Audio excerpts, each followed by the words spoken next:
واعتصموا بحبل الله جميعا ولا تفرقوا واذكروا نعمة الله عليكم إذ كنتم أعداء فألف بين قلوبكم فأصبحتم بنعمته إخوانا.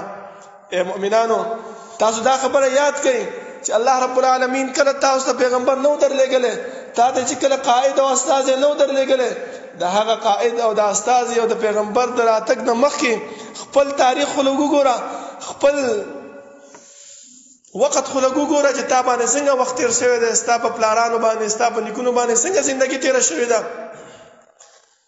الله فرمایي چې تاسو خپل منځ کې دشمنان وئ. څنګه دشمني وه زما محترمو؟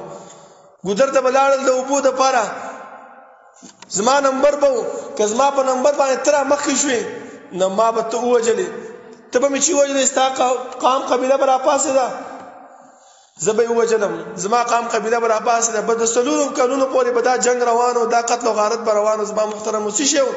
ورکوټې خبره باندې. ځکه الله فرمایي چې اذ کنتم اعداء فالف بین قلوبکم. الله رب العالمین ستاسو په زړونو کې څه واچو؟ محبت واچو، ستاسو په زړونو کې الفت واچو، ستاسو په زړونو کې خیرخواهي واچوله د یو مسلمان او د بل مسلمان دپاره. که چېرته الله رب العالمین دا احسان دا مهرباني په انسان باندې نه وی کړی نو زما محترمو دغه الفت دغه محبت دا زموږ په زړونو کې نه راتلو. ځکه الله رب العالمین بل ځای کې فرمایي چې والف بین قلوبهم لو انفقت ما فی الارض جميعا ما الفت بین قلوبهم. ای پیغمبره دغه مینه او محبت ستا او د ستا د صحابو په منځ کې د الله رب العالمین اچولی. که چېرته تا دا دنیا او د دنیا کې چې کوم قسم سره زر دي، سپین زر دي، نعمتونه دي، هر څه چې تا خرچ کړی وی نو تا دا مینه او محبت د دې صحابو په زړونو کې نشو اچولی، دا ملګري تا ځان له نشو پیدا کولی. نو زما محترمو چې کله الله رب العالمین زمونږ په زړونو کې مینه او محبت اچولی دی، زمونږ په زړونو کې الفت اچولی دی، زمونږ د زړونو نه هغه نفرت او هغه سختی لرې کړې ده، نو بیا ولې مونږ چې دی نو راپاسېږو او یو انسان د بل انسان پسې ټوپک راخلي، یو انسان د بل انسان قتل و غارت کوي، یو انسان د بل انسان چې دی نو بېعزتي کوي.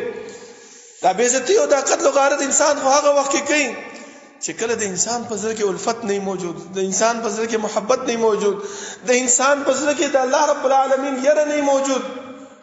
نو چې دا هر څه الله رب العالمین مونږ کې واچول نو بیا ولې زمونږ زړونه سخت شوي دي. الله فرمایي د بني اسرائیلو په باره کې چې کله الله رب العالمین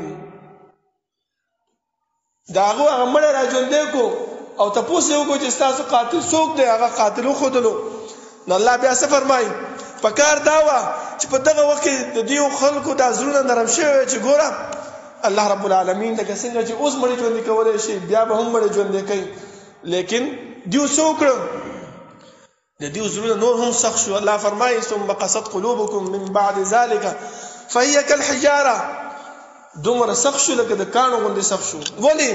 د هغو په زړونو کې د الله رب العالمین یره نه وه، د الله رب العالمین هغه للهیت موجود نه و.